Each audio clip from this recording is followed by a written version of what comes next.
capítulo 9, versículo 1.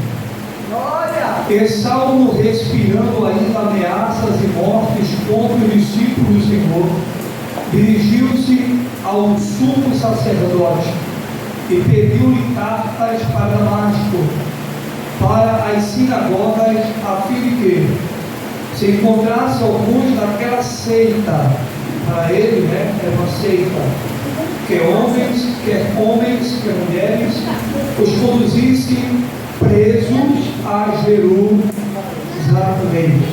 3.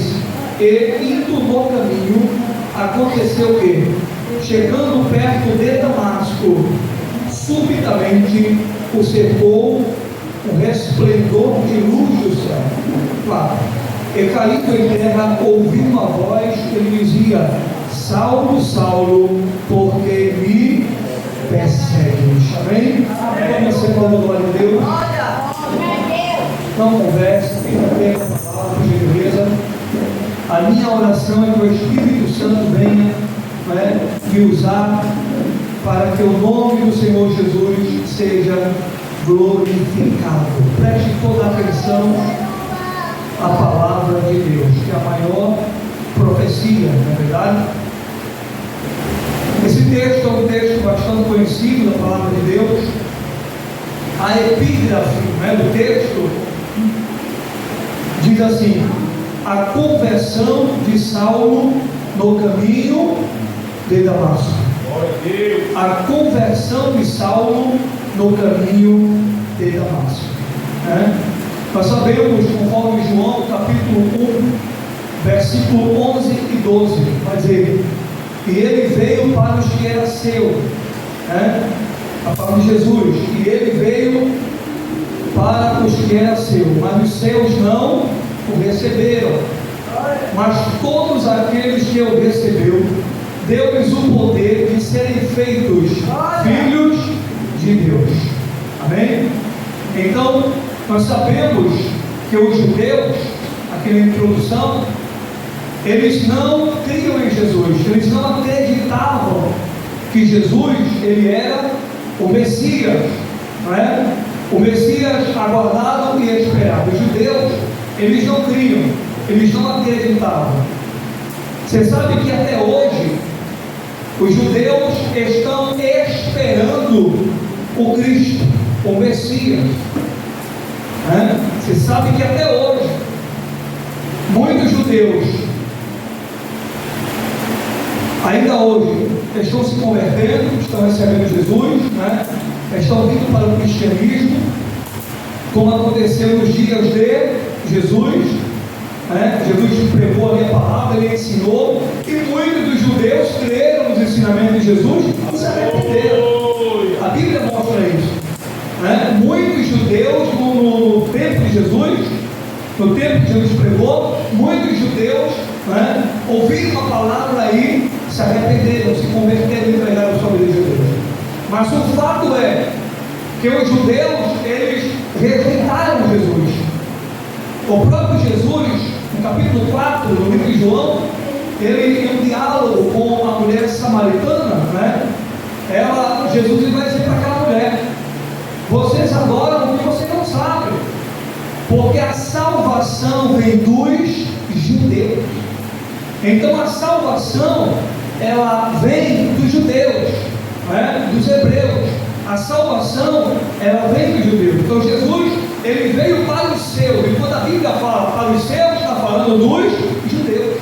Aleluia. Mas o texto bíblico é claro ao mostrar que os judeus, eles não creram em Jesus, eles não receberam Jesus como Messias, eles não creram em Jesus. Jesus foi rejeitado pelos judeus. E o texto bíblico que eu citei de João capítulo 1, verso 11 e 12 vai deixar claro que todo aquele que recebeu Jesus, que creu em Jesus, que entregou sua vida a Jesus, esse passou de criatura para filho de Deus. Ele passou de criatura para filho de Deus, porque nós sabemos, só para pontuar, que Deus, ele só tem um filho. João capítulo 3, versículo 16. Porque Deus amou o mundo de tal maneira que deu o seu único filho, unigênito, único do tipo. João capítulo 3, versículo 16. Único do tipo. Então Deus, ele só tem um filho. Então a Bíblia mostra que antes do nascimento, antes do sofrimento de Jesus, antes da morte e ressurreição, Deus ele tinha apenas um filho, que é Jesus Cristo. Mas a partir do momento que nós cremos em Jesus, que nós entregamos a nossa vida a Jesus, então nós passamos de criatura para filhos de Deus. Você precisa entender, eu estou aqui na introdução, você precisa entender que Adão, ele não era filho de Deus. Adão era o quê? Era criatura. Deus criou Adão. Deus trouxe Adão, não é, a existência já na forma adulta. Deus traz Adão à existência já na forma adulta, né? E da costela de Adão, Deus ele criou ali, formou ali a mulher. Então Adão não era filho de Deus. Adão era o quê? Era criatura. Deus criou Adão. Então, quando Adão ele cai toda a humanidade com ele, né? Por isso que nós somos pecadores. Salmo 51, versículo 5, não é? Vai deixar claro o salmista, no Salmo 51, versículo 5: em iniquidade fui formado, e em pecado me concebeu a minha mãe. Isso significa dizer que todo homem nascido de mulher, ele é o quê? Ele é pecador, porque toda a humanidade caiu em Adão. Em Adão e Eva, toda a humanidade caiu em Adão e Eva. Então preste muita atenção. Adão, criatura, toda a humanidade é o que? É como Adão, criatura. Mas em Jesus Cristo nós nos tornamos filhos de Deus. Queridos, amém? Em Jesus Cristo nós nos tornamos filhos de Deus, conforme o texto bíblico de João, capítulo 1, versículo 11 e 12. Então preste muita atenção. Deus ele só tem apenas um filho, que é Jesus Cristo. Mas todo aquele que recebe Jesus, todo aquele que vem para Jesus, passa a ser filho de Deus. Filho de Deus por adoção. Deus nos adota como seu filho, por causa do sacrifício de Cristo na cruz do Calvário. Estou aqui nessa introdução. Os judeus, eles rejeitaram Jesus. A salvação vem dos judeus. Romanos capítulo 1, versículo 16. O apóstolo Paulo vai dizer: porque não tem vergonha do Evangelho, porque ele é o poder de Deus para a salvação de todo aquele que crê, primeiro do judeu, depois do grego. Nós estamos na condição de gentio. Tem ninguém aqui é judeu, até eu sei, ninguém aqui é judeu. Ele está na condição de gentio. Na condição de gentio. Então, irmãos, preste muita atenção. Os judeus, eles rejeitaram Jesus. Daí desencadeou uma grande perseguição. Porque para os judeus, preste muita atenção, para os judeus o cristianismo, até hoje, para os judeus o cristianismo é uma seita. Como está aqui no texto, da narrativa. Para Saulo era o que? Era uma seita, era uma falsa religião. Então Saulo aqui, que era um judeu, e também tinha cidadania ali romana, ele como judeu estudou ali aos pés de Gamaliel, um grande doutor da lei, um grande professor. Saulo ele começa a perseguir quem? A igreja, os cristãos, porque para ele os cristãos faziam parte de uma seita, estavam enganando o povo. Então na visão de Saulo, os cristãos, Jesus era um enganador. Então ele começou a perseguir.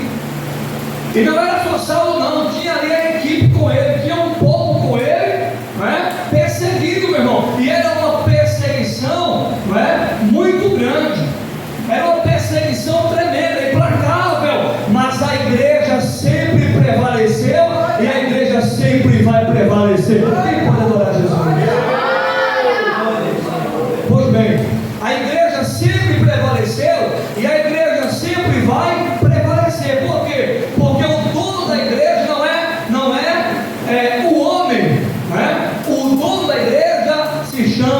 Jesus de Nazaré. Ele é o dono da igreja, por isso que a igreja, ela prevalece, ela permanece de pé. Cristãos no mundo inteiro são mortos, né, por causa da sua fé, mas a igreja permanece. A igreja permanece avante. Mata 10 cristãos, Jeová levanta 10.000. Não é? Sai matando e Jeová multiplicando. Mata, Jeová multiplica. Porque a igreja dele, Jesus declarou isso. Se não falha o chip, Mateus 16:18, as portas do inferno não prevalecerão contra a minha igreja, contra a igreja dele. A igreja dele.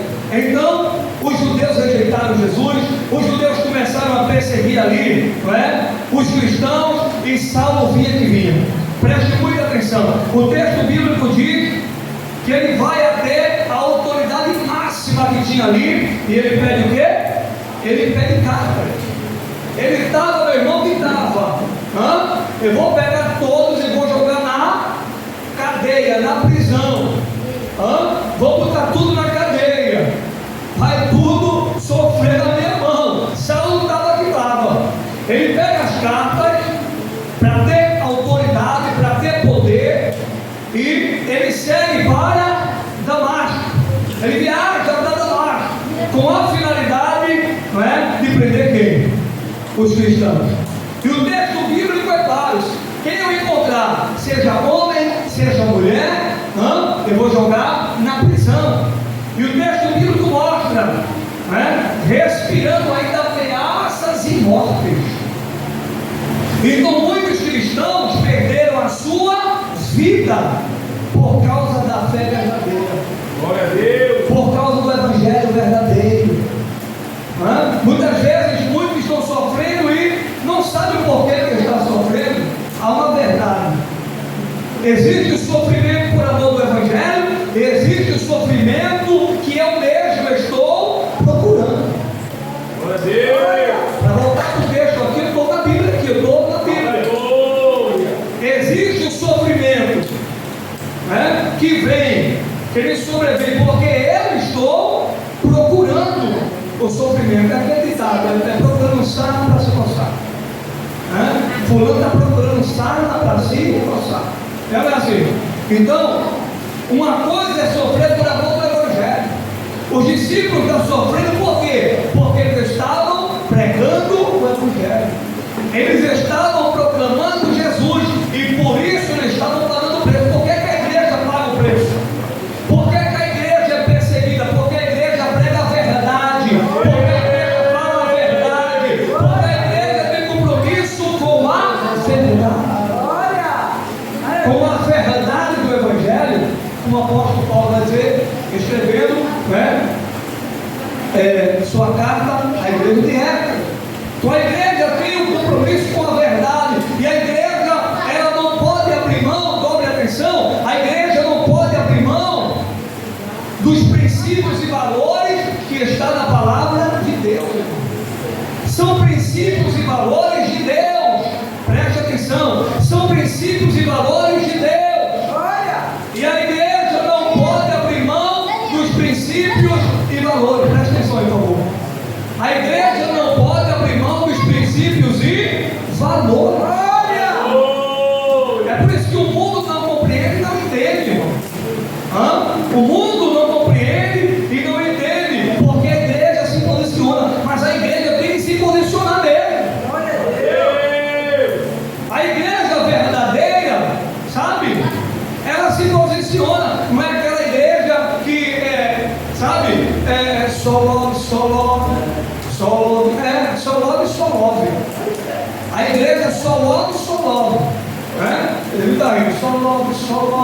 Só vitória, meu irmão. Só bênção. É o que muitas pessoas estão buscando hoje.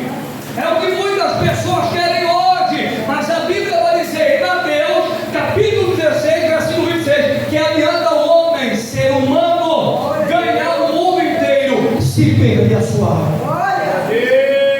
Então preste atenção à palavra que Deus está falando com você através da maior profecia, que é a Bíblia. atenção, a maior profecia é a palavra. O problema não está em você prosperar, porque Deus abençoa, Deus prospera. Escuta, Deus da casa, Deus da casa, Deus da moto, Deus abre porta, Deus prospera, Deus quer que você cresça. Olha o vaso por aí. Deus quer que você cresça, Deus quer que você tenha, mas nós precisamos entender que a prioridade não é as coisas deste mundo, a prioridade não é as coisas desta terra. Amém, irmãos? A prioridade não é as coisas deste mundo, porque muitas vezes nós estamos invertendo, porque muitas vezes nós estamos trocando a ordem das coisas. A prioridade é o reino de Deus, a prioridade é o céu, a prioridade é a palavra. Senta as crianças, por favor, senta as crianças. Amém? Quem tem ouvidos para ouvir, que ouça o que Deus está falando. Amém? Então, não há nenhum problema. Amém, irmãos? A bênção mais importante é a salvação, irmãos, da nossa alma. Como o texto, vou repetir de novo. Mateus 16, que adianta ao homem, o ser humano, ganhar o mundo inteiro. Que adianta? Estou no Raul Gil. Está no Raul Gil. Estou no SBT. Estou na Record. Se eu não, estou na Globo. Mas você tem Jesus, você tem a vida eterna.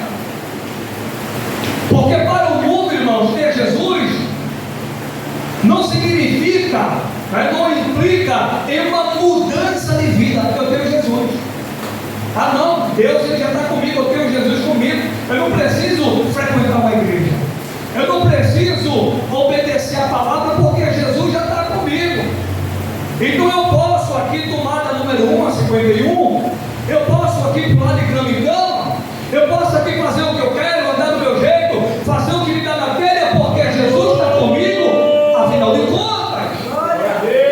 Mas quando você se volta para o Evangelho de Jesus, a Bíblia está dizendo outra coisa. A Bíblia está dizendo que aquele que é de Jesus se submete a Ele e a sua palavra. É por isso que ele me inveja, porque ele não quer que você use a verdade. Ele não quer que você use a palavra, Então muitos estão aí se enganando. Muitos estão aí enganando a si mesmo. Porque o que salva é uma vida voltada para Deus e a sua palavra. Olha o que a Bíblia diz em João, capítulo 5, versículo 39. É Jesus falando. É Jesus falando, hein? Examinai as Escrituras, porque vós cuidais ter nelas a vida eterna, e é delas que de mim testifica. Glória a Deus. Então observe que a salvação está condicionada, sempre estou falando aqui, a fé e a obediência. Não é só crer, é obedecer. Até porque a fé verdadeira, ela leva você a obedecer.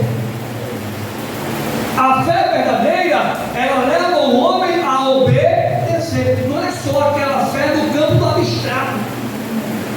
Eu creio, mas não obedece. Eu creio, mas não quer seguir. Aí você vê várias passagens da Bíblia. Aquele homem, que tinha que sepultar o seu pai, e ele disse: Senhor, deixa primeiro que eu vá sepultar o meu pai.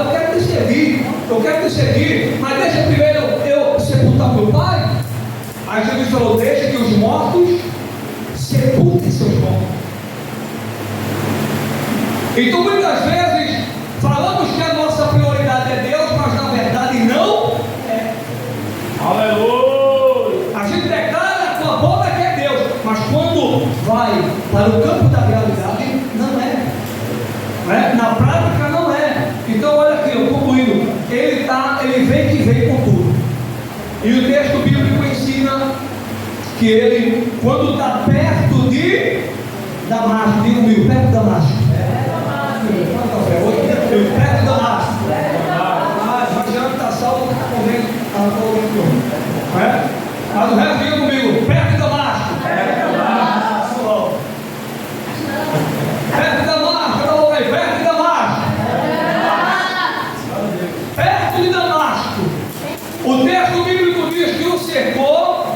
o resplendor de luz. Glória a Deus. Ele vinha com tudo, meu irmão. Ele vinha ali com raiva, ele vinha com tudo. Eu vou botar para quebrar. Aí o texto bíblico diz que o resplendor de luz cercou quem? Cercou quem? Cercou Saulo. Pelo que Saulo cai por terra. E a Bíblia diz que ele cai com a cara no chão. Oh, aleluia. Isso significa dizer que você tem dono. Quem mexe comigo, contigo, está mexendo com Jeová. Quem mexe com a igreja, está punindo com o dono da igreja. Quem está mexendo comigo, quem está mexendo contigo, está mexendo com o próprio Cristo. Está mexendo com o próprio Jesus. Alguém acha que vai fazer o que quer comigo, contigo? Que não ficar importante, ficar por isso mesmo. Fica não, irmão. Porque eu e você tem dono. Diga para você que você tem dono. Você tem dono, o teu dono é zeloso.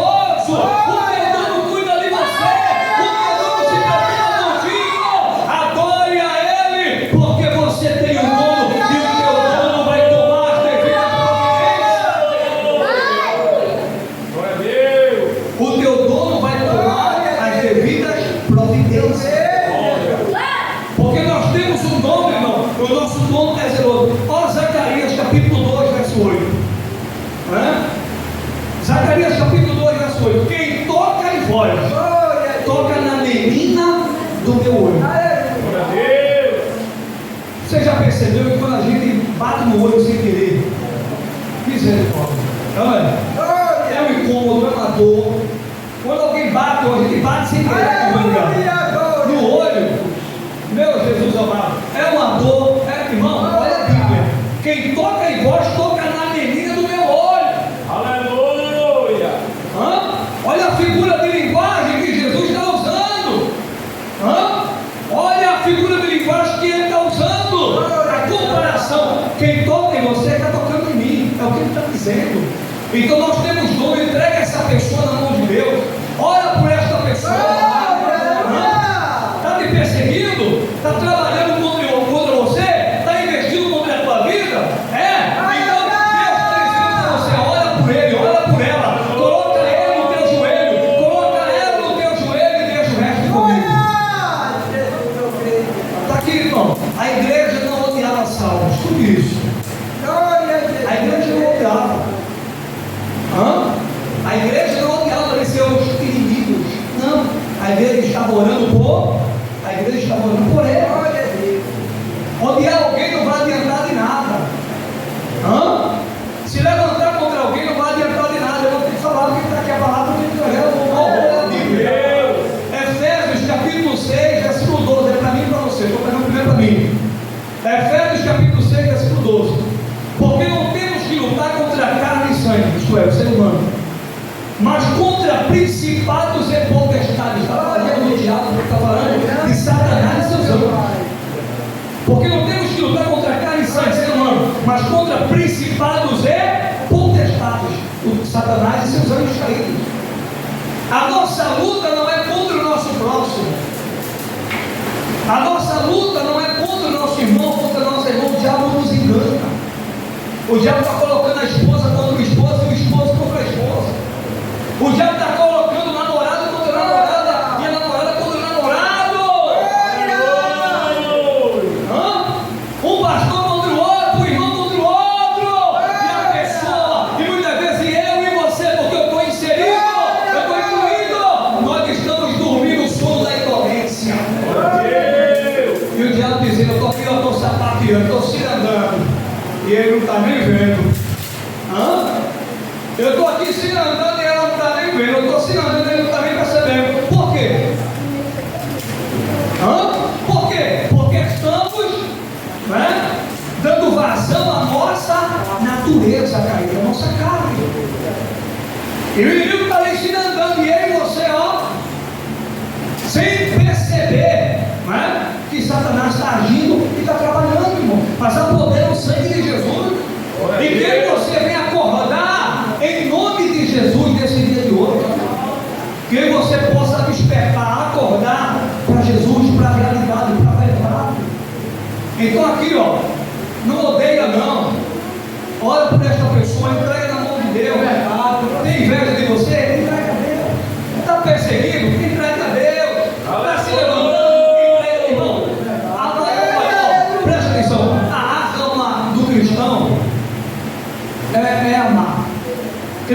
ama a igreja de Vitória. Eu vou dizer que é fácil. E se eu falar que é fácil aqui, eu estou sendo hipócrita. Dizer que é fácil amar, não, meu filho. Quem é que olha para o seu inimigo e diz como ele está bonitinho hoje? Como ele está cheiroso? Como ele está bonito? Não é? Quem é que olha para o seu inimigo e diz isso, irmão? Ninguém. Sim ou não? Mas Jesus disse, não é? Jesus deixou claro isso. Se fala aqui o Chico, Mateus capítulo 5, versículo 44. Não é? Ele vai dizer lá: antes vocês ouviram olho por olho, dente por dente. Ela fez comigo, vou fazer pior. Olho por olho, dente por dente. Ele fez comigo, vou fazer pior. Aí Jesus vem com uma palavra diferente, meu irmão. Novo mandamento. Uma nova palavra. Ele diz assim: amai vossos. Meu irmão, quebrou na emenda. Antes era olho por olho e dente. Pisou no pé, podia pisar também. Bateu na cara, pode bater também. Se levantou contra mim, contra você, podemos nos levantar também. E agora, meu irmão? E agora que nós estamos? E agora que eu tudo na graça? E agora o nível, meu irmão? Eu e você foi para outro nível. Jesus levou em tu para outro nível, igreja é muito difícil. Jesus levou em tu para outro nível, meu irmão. No Antigo Testamento, para ser adultério, tinha que se deitar com a mulher. Hoje, se eu quero olhar para uma mulher desejada, é comer tudo adultério no coração. Olha a graça, não a graça, a gracinha, a graça, olha, você pode fazer tudo, você está equivocado, meu chapa. Você está equivocado. Eu estou na graça, eu não posso deitar e rolar. É a graça, a graça. Eu posso praticar o que eu quero, porque afinal de contas ele já pagou o preço, eu estou salvo. Então eu posso viver do meu jeito, eu posso praticar tudo que eu quero, eu posso fazer tudo que eu quero, porque ele já pagou o preço e eu não preciso fazer mais nada. É pela graça, não é de graça. Glória a Deus. A salvação é pela graça, Efésios capítulo 2, versículo 8, mas não é de graça, há um preço a ser pago. Aleluia! E que preço é esse? Nós precisamos crer, entregar nossa vida a Jesus e sacrificar nós mesmos. É fácil? É não, meu irmão. É fácil? É não, temos que lutar. Eu entrei na igreja a primeira vez, desviei. Entrei de novo, desviei. E agora eu vou ficar, eu vou para o céu. Terceira vez, entrei. Glória a Deus. Aí Jeová usou um instrumento para mim na casa do pastor. Eu sentado, só que antes de chegar esse dia, eu comecei a passar o processo da saúde. Vou relatar aqui, mas aconteceu algo comigo e é algo grave, algo sério. O irmão que estava na casa do pastor não sabia. Deus revela assim ou não? Revela assim ou não? Daniel capítulo 12, verso 22, né? Ele revela o oculto profundo escondido, começa a ficar entrega com ele para a luz. O irmão tirava o olho de mim. Eu tirava a vista para tapear, olhava para o irmão, Pedro.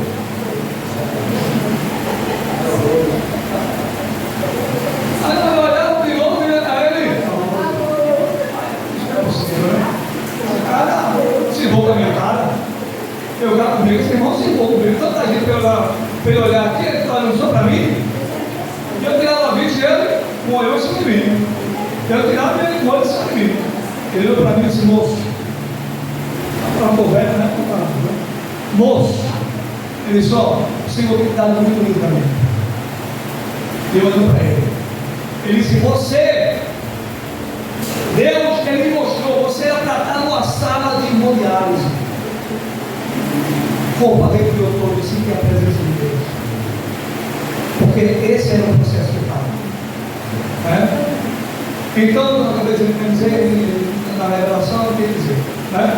Então, na revelação de Deus ele está dizendo. Então ele disse: você era para estar numa sala de hemodiálise. Mas o Senhor, Ele teve misericórdia de ti. E Ele nesse dia está falando contigo. E aí o irmão me entregou o corpo. Ele disse: tu me conhece? Não. Você já me viu? Eu já me vi? Não. Ele disse: mas é Deus que está falando. Eu disse: puro, você mistura.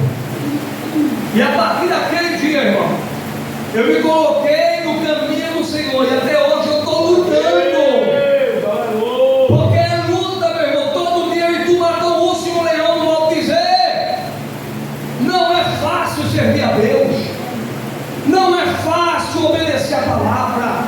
Mas a salvação, ela consiste em uma vida de obediência a Deus e a sua palavra. Se eu e você não obedecer a Deus e a sua palavra, e você não vai chegar lá.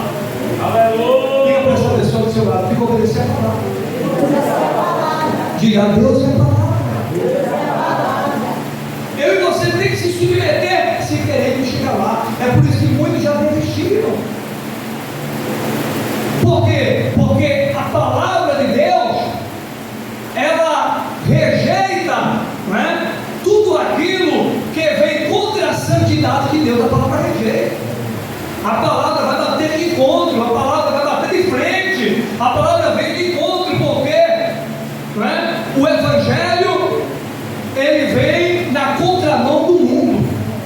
O Evangelho, ele não vai na mesma mão que o mundo, não. O Evangelho vem na contramão do mundo. Glória a Deus. O Evangelho vem na contracultura do mundo. Para o mundo é normal, mas a palavra vem dizendo é pecado. Para o mundo, não tem nenhum problema, a palavra vem dizendo: ó, leva para o inferno. Aleluia. Cuidado, porque no mundo aí tudo pode, tudo é lícito. Mas esta vida sem Deus, ela vai te levar para o sofrimento eterno. E Jesus morreu na cruz para te livrar do sofrimento eterno. A tua alma tem muito valor para Deus. Diga para essa pessoa: tua alma tem muito valor. Muitas vezes alguém está numa situação tão terrível, alguém está no fundo do poço, e alguém não dá valor à sua vida, tão pouco à sua alma. Mas Jesus Cristo, Ele sabe o valor de uma alma, porque Ele deu a vida dele. Ele deu a vida dele para salvar a todos. Tito, capítulo 2, verso 11, diz que Jesus, Ele quer salvar todos. Está lá no texto, que Deus quer salvar a todos. A graça de Deus, que é o favor imerecido, a graça, favor imerecido, se há manifestado, ou a graça de Deus se há manifestado, trazendo salvação a todos os homens. Então a graça de Deus alcançou todos. Vai para o inferno quem quer, perde a salvação quem quer, porque a palavra está sendo pregada. A verdade é que o inimigo, ele se aproveita das obras mortas da nossa carne, e ele ataca, porque ele se aproveita que a nossa natureza não é sujeita à lei de Deus. Então o que é que acontece? Ele se aproveita dessa natureza pecaminosa e fraca, e ele nos ataca, e a nossa natureza muitas vezes nos quer vencer. A nossa natureza quer nos vencer. Então a Bíblia deixa claro, em Romanos capítulo 6, versículo 23, porque o salário do pecado é o quê? É a morte, morte eterna, sofrimento eterno. Porque o salário do pecado é o quê? É a morte. Mas o dom gratuito de Deus é a vida eterna. Então preste atenção, Jesus se manifestou para dar o que a você? Vida eterna, perdão e salvação, vida eterna. Porém, como eu vim argumentando, a nossa natureza, ela é sujeita à lei de Deus. Então a nossa carne, ela vai querer nos levar para longe de Deus. Ela vai dizer que o brega é melhor, que o pagode é melhor, que a guaracha é melhor, que a guaracha é melhor, que a maconha, que a cocaína, que a pedra, sim ou não? Que, sabe, o dinheiro, os prazeres, o sexo, a fama. A nossa natureza vai dizer que isso é melhor do que Deus. A nossa natureza vai dizer que o pecado é melhor do que estar na presença de Deus. Mas lá no fundo aí você sabe. Aleluia. na presença de Deus. Nada se compara ao estar na presença de Deus. Então preste atenção, eu e você temos que lutar contra a nossa natureza caída. Temos que lutar contra o diabo, não é? Satanás e seus anjos. Lutamos contra o inferno e lutamos contra nós mesmos, a nossa natureza. Porque a nossa natureza quer nos levar para uma vida contrária à vida de Deus, uma vida de obediência à palavra. Não, mas tu de igreja, não, mano, tu tem que curtir, tu tem que aproveitar. Para quê? Não, aproveita mais. E é nisso que muitas vidas têm sido ceifadas. Muitas vidas. Pessoas que estavam na presença, não é? Ministros, homens e mulheres de Deus, pessoas que serviam a Deus e infelizmente saíram da presença, enveredaram pelo caminho do pecado, e o diabo diz: olha, isso aqui é vida, você agora é livre, você pode fazer tudo, você não precisa de igreja, você não precisa de pastor de igreja para obedecer, você pode fazer tudo o que você quer. Só que essa liberdade, né, que a nossa natureza nos dá e o diabo nos dá, é uma falsa liberdade. Na verdade, eu e você não é livre vivendo uma vida de pecado, nós somos escravos do pecado. Então o diabo diz: vem que eu te dou tudo, vem que eu te exalto, vem que eu te abençoo, vem que comigo tu vai ter prazeres, você vai desfrutar de tudo.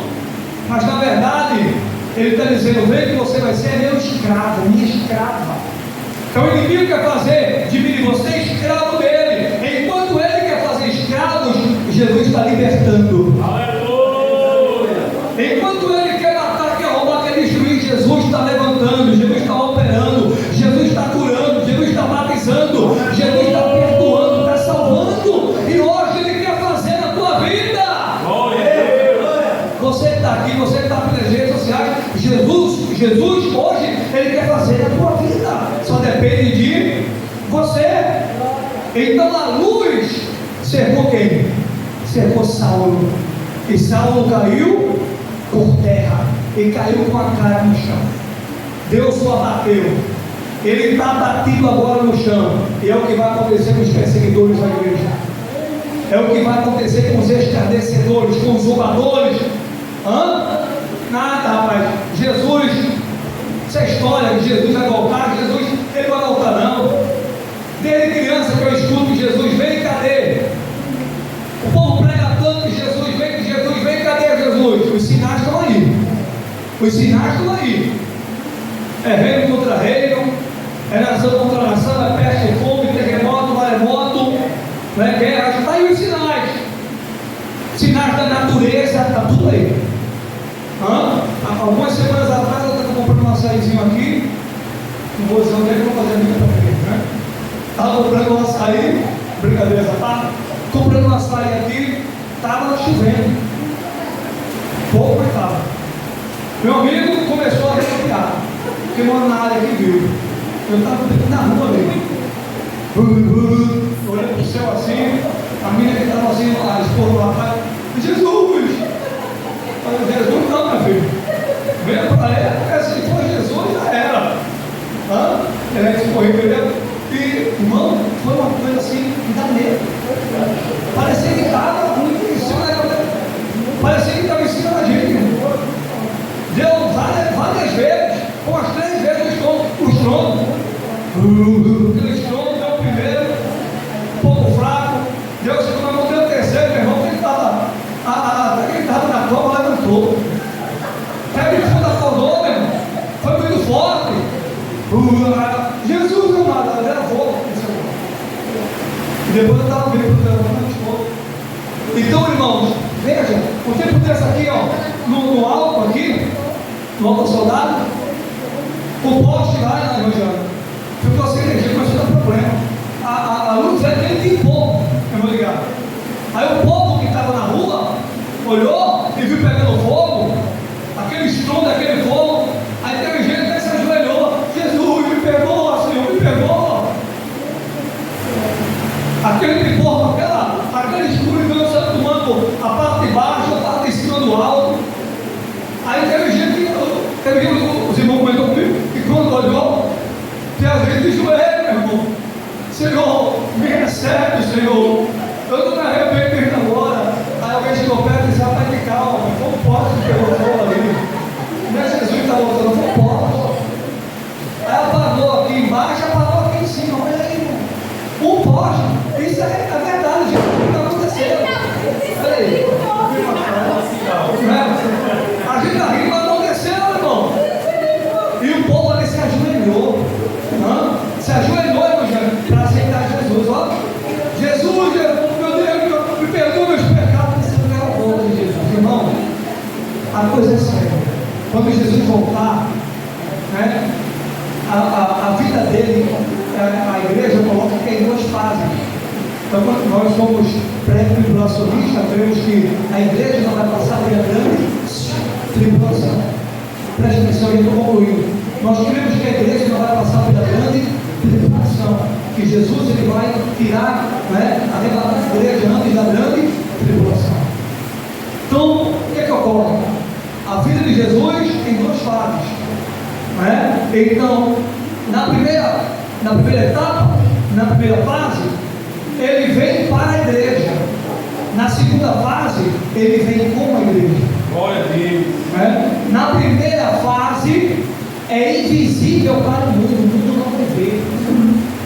Na primeira fase, ele vem para quem? Ele vem para a igreja, ele volta para a igreja, para buscar a igreja, para estar com ele para sempre. Aí quem ficar passa pela tribulação. Essa primeira fase, na primeira fase, ele vem para a igreja e é invisível, o mundo não vai perceber. O mundo não vai ver. Quando é fé, a igreja desapareceu. É aquele videozinho que veio quando ele mandou no WhatsApp, né? Está lá o pastor, né? Com uma Bíblia na mão. Quando é fé, a Bíblia cai, meia dúzia vai embora, o povo vai embora, fica uma meia dúzia na igreja.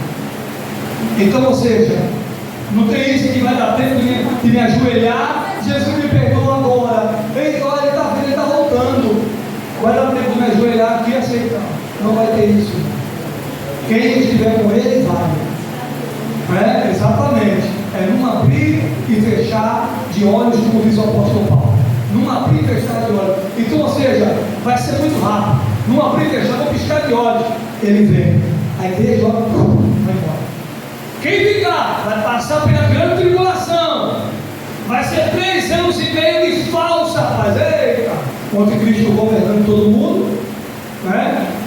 Ele vai governar todo mundo. Eita, agora sim, agora esse é o homem. Esse é o homem da paz. Ó, está baixando tudo. O feijão que era quanto agora? O feijão 12? Ah, quanto feijão? Meu Deus, não ficaram usando o feijão.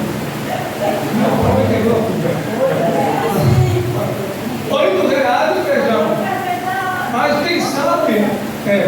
quem sabe, no tempo do anticristo, o feijão está por 8, aí no tempo do anticristo, 50 centavos o feijão. Aí o povo, esse é o homem, o feijão baixou, o café baixou o farinha, baixou foi tudo, o homem é esse. 3 anos e meio de falsa paz.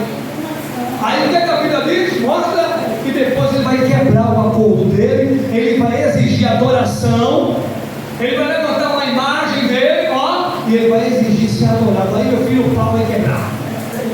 Deus vai derramar as taças da ira dele sobre os ímpios, sobre o mundo vai cair as taças da ira de Deus, meu amigo. Vai ser um sofrimento como nunca houve. Jesus disse isso. Está em Mateus, isso é profecia, é palavra de Deus, é palavra de pastor, é palavra de Deus, é pastor dos pastores. Ele disse que é um sofrimento como nunca houve, desde o começo do mundo até o fim. Um sofrimento inimaginável, incalculável. Nós já estamos enfrentando aí uma tribulação, não é? Mas não é grande tribulação. O mundo, a igreja já enfrenta tribulações, não é? Nós passamos por tribulações, mas não é a grande tribulação. A grande tribulação é totalmente diferente, é um sofrimento inimaginável. Cristãos, aqueles que ficarem aqui, e aqueles que nunca aceitaram e aceitar Jesus, vão aceitar Jesus e aceitar Jesus, e aqueles que já conheciam, mas ficaram, Então eles vão ali, tomar a decisão de receber Cristo, e eles vão ali viver com Cristo aqui, vão ser perseguidos e vão ser mortos. É a profecia da Bíblia. E a palavra de Deus está se cumprindo, vai continuar se cumprindo. Você quer ir no arrebatamento ou você quer ficar?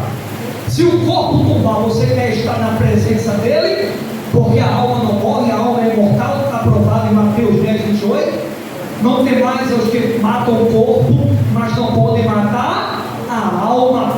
Tem antes aquele que pode matar o corpo e fazer perecer no inferno tanto o corpo quanto a alma. Então olha só, é muito forte, Então a alma não morre, a alma é imortal.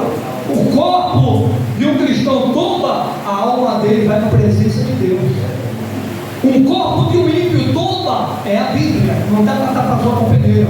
Se ele tombou sem Jesus, sem uma vida com Cristo, ele vai, infelizmente, para o inferno, que é um lugar, é o Hades. Na língua original é Hades, que no nosso português é inferno, Então o Hades ou Hades significa inferno, lugar dos mortos, lugar de sofrimento, de tormento. Então Jesus não quer isso nem para mim nem para você. Por isso precisamos despertar para Cristo, porque ele vai voltar e pode ser hoje. A vida dele é eminente, Quem é pré-tribulacionista crê que ele pode voltar até agora. Aleluia! Ele pode voltar até agora. Quem é pós-tribulacionista, você pode ouvir tranquilo que hoje ele não vem, ele não vem tão cedo. Mas quem é pré, ele pode voltar até hoje, ele pode voltar até agora. E nós estamos preparados para o arrebatamento. Isso é coisa séria. Pastor, o senhor está falando isso para colocar medo? Não, para alertar você. Jesus falou mais sobre o inferno do que sobre o céu nos evangelhos. Então, concluindo aqui, por que Jesus falou mais sobre o céu nos evangelhos? Por que ele falou mais sobre o inferno nos evangelhos do que sobre o céu? Para alertar o homem, o perigo que é ele e para quem vai para ele. É por isso que ele falou mais sobre o inferno. Não foi para pôr medo de ninguém, foi para alertar. Venha para mim, tenha uma vida comigo. Quem escolhe viver uma vida longe da minha presença e do pecado, está caminhando para esse lugar de sofrimento. O corpo vai ser sepultado, mas a alma vai para esse lugar de sofrimento. E quem está lá no inferno sabe que lá não é o destino final. Quem está lá sabe que vai ressuscitar, vai voltar para o seu corpo para estar diante do juízo final, que é o grande trono branco de Deus. De Apocalipse, capítulo 20, versículo 11. Vai ressuscitar tanto quem morreu com Jesus, quanto quem morreu sem ele. É a Bíblia, não no mesmo tempo, tá? Deixa eu pontuar isso. Essa ressurreição não é no mesmo tempo. Então primeiro ressuscita a igreja, lá no final ressuscitam os ímpios, que é para estar diante do trono branco. Apocalipse 22, 15 diz: e aquele que não foi encontrado com o nome escrito no livro da vida será lançado aonde? No lago de fogo e enxofre, que é a segunda morte. Nesse lago de fogo e enxofre, que não foi inaugurado ainda, o lago de fogo não foi inaugurado por ninguém, está lá reservado, guardado. Nesse lago de fogo vai ser lançado o inferno. O inferno é um lugar, o lago de fogo é outro. Então, o inferno, a Bíblia diz que vai ser lançado dentro do lago de fogo. Então as almas estão no inferno. Elas vão sair do inferno para estar diante do grande trono branco. Vão ser julgadas e vão ser lançadas com o corpo e tudo no lago de fogo para sofrer eternamente.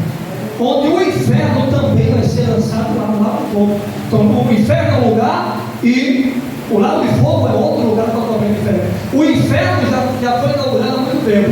Desde que o mundo é muito, está lá. As almas estão lá esperando, Mas o lago de fogo é inédito, está aguardando. Então Jesus voltou para nos livrar desse lugar de sofrimento. Então só concluindo aqui, ele caiu, caiu e caiu já cego, sem visão. Olha que coisa profunda. E eu vou me adiantar porque a hora já passa rápido. Ele entra na cidade, ele passa 3 dias sem comer e beber. Então vem Ananias, estou simplificando o horário. Ananias vem, porque na visão, Saulo viu que vinha um santo homem de Deus, que era Ananias. Então Ananias vem, Ananias coloca as mãos sobre Saulo. Saulo recupera o quê? A visão, a vista. ele é batizado na hora com o Espírito Santo, depois ele é batizado nas águas. Mas o que eu quero enfatizar é que, nesse texto de Atos, capítulo 9, versículo 17, 16, 17, 18, mostra a cura dele, o batismo com o Espírito Santo e o batismo nas águas. Saulo foi, ele foi curado, batizado com o Espírito Santo e batizado nas águas. Isso ocorreu nesse texto bíblico, de Atos, capítulo 9, versículo 17 e 18. Então, quando Ananias colocou a mão, concluindo, caiu o que nos olhos dele? Caiu o que? Como escamas, e ele passou a enxergar. Então, nesse dia de hoje, Jesus ele quer abrir os olhos espirituais, ele quer abrir os olhos do teu entendimento. Ele quer que você compreenda, entenda que sem Ele você nunca será feliz de verdade. Sem Ele você nunca terá a verdadeira paz, a verdadeira felicidade da vida eterna. Jesus ele quer que você não só entenda, mas que você abra o seu coração e que você o receba como seu único Senhor e Salvador.